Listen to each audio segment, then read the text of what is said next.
जिस तरीके से बार बार विपक्ष खास तौर से बिहार के अंदर ये सवाल खड़े कर रहा है, महागठबंधन की बात कर रहा हूं, कि आपको बीजेपी का बी टीम बताती है और इसको लेकर के हर मंच से ये सवाल खड़े किए जाते हैं, तो उनके उन सवालों का आप क्या जवाब देंगे? नहीं, बेवकूफ़ हैं वो लोग, अकल नहीं है उनको, उनके दिमाग में क्या नफरत भरी हुई है। वाइस प्रेसिडेंट का इलेक्शन आया तो किसको वोट दिए? उससे पहले जब वाइस प्रेसिडेंट का इलेक्शन था, महात्मा गांधी के पोते लड़े थे, किसको वोट दिए?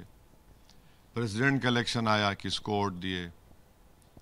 2014 से 2025 तक पार्लियामेंट में जितने कानून नरेंद्र मोदी की सरकार लेकर आई है, उसका विरोध और उसका अपोजिशन और उस पर वोटिंग का डिमांड करना हमने किया।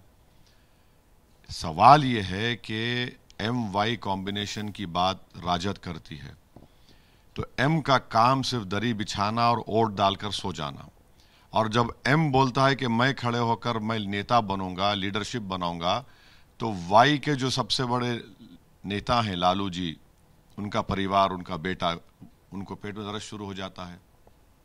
एम वाई का मतलब तो ये नहीं है कि सिर्फ आप वोट देते रहेंगे, हम ये कह रहे हैं कि वोट लेने वाले बनो, और हर बार ये बोलना है कि सरकार बदलना है, सरकार बदलना है।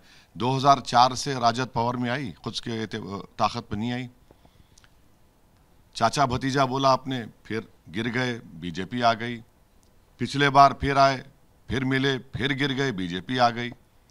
तो हम ये कह रहे हैं कि सरकार बदलना है, मगर सबसे बड़ा काम यह है कि हालात को बदलना, सीमांचल को बदलना और बीजेपी को रोकना है बराबर। ये लोग बीजेपी को रोक ही नहीं पा रहे हैं। 3 बार के प्रधानमंत्री नरेंद्र मोदी हो गए, किसका रोल रहा इसमें? तुमने क्या किया बताओ? 20 साल से नीतीश कुमार मुख्यमंत्री है, तुमने क्या किया बताओ बीजेपी के साथ?